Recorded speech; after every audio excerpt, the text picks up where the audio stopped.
Hello. I watched the 2005 Pride and Prejudice adaptation. It was very good. It was a romantic drama directed by Joe Wright. And if you're wondering, Joe Wright also did directed films like Anna Karenina and Atonement. It was based off of Pride and Prejudice, obviously, the book or the novel by Jane Austen, which followed Elizabeth and Mr. Darcy, where their fire was lit like this fire right here, but romantically. Okay, cool. The events of the adaptation actually follow pretty closely to the novel in terms of like when they happen. The only major difference is that like the scene or like the setting of the scenes was different. Like for example, the first time Mr. Darcy proposes to Elizabeth, it's actually in the rain outside compared to in the novel where it was like inside of Elizabeth's house. So those are like the main similarities and differences.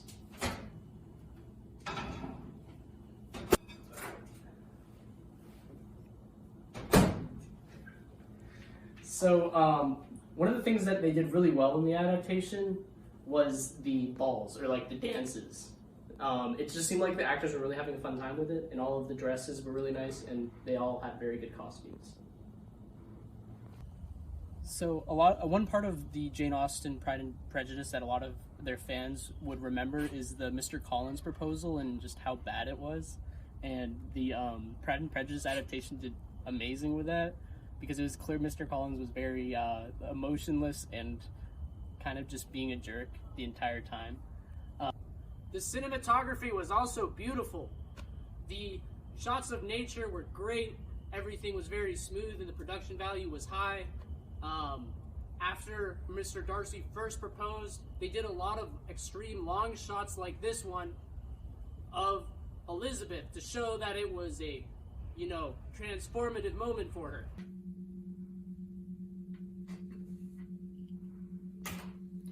So I have said a lot of the things that were good about the adaptation, but something that could have been done better was the dialogue between Mr. Darcy and Elizabeth.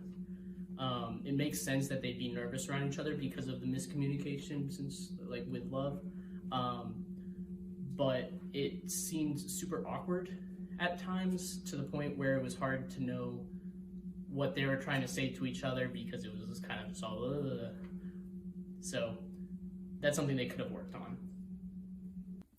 So for my research project, I was doing the topic class, and there were actually really good representations in this film about class. Right off of the beginning, they are having a ball, and everyone is having a great time, but when we first see Mr. Bingley and Darcy and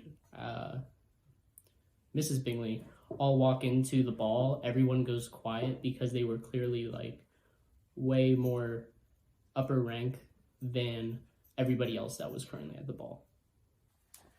So just one other thing about class, they had Mrs. Bennet in this film, and she was a lot like Mrs. Bennet in the novel, where she constantly mentioned how all of the kids needed to marry high so that they had money because they are not well off, even though they're like fairly wealthy. But yeah. The most comparable adaptation that we watched in class to this 2005 Pride and Prejudice would probably be the Persuasion one, and there were more similar like styles between these two movies, but this film was clearly more effective. They just follow similar like themes. But I think one of the reasons that this Pride and Prejudice adaptation is well liked among Janeites is that the director and the writers clearly respected the source material and wanted to improve on it with the film, not change it, while the Persuasion adaptation tried to modernize it and took creative liberties that didn't necessarily improve the production. So at the end of the day, I would recommend that anybody that's a Janeite watches this adaptation of Pride and Prejudice, because it was so well made, and and it's already known that Janeites like this movie, so if you haven't seen it, it's kind of a good movie to put in perspective with all the other adaptations that we've seen during this class.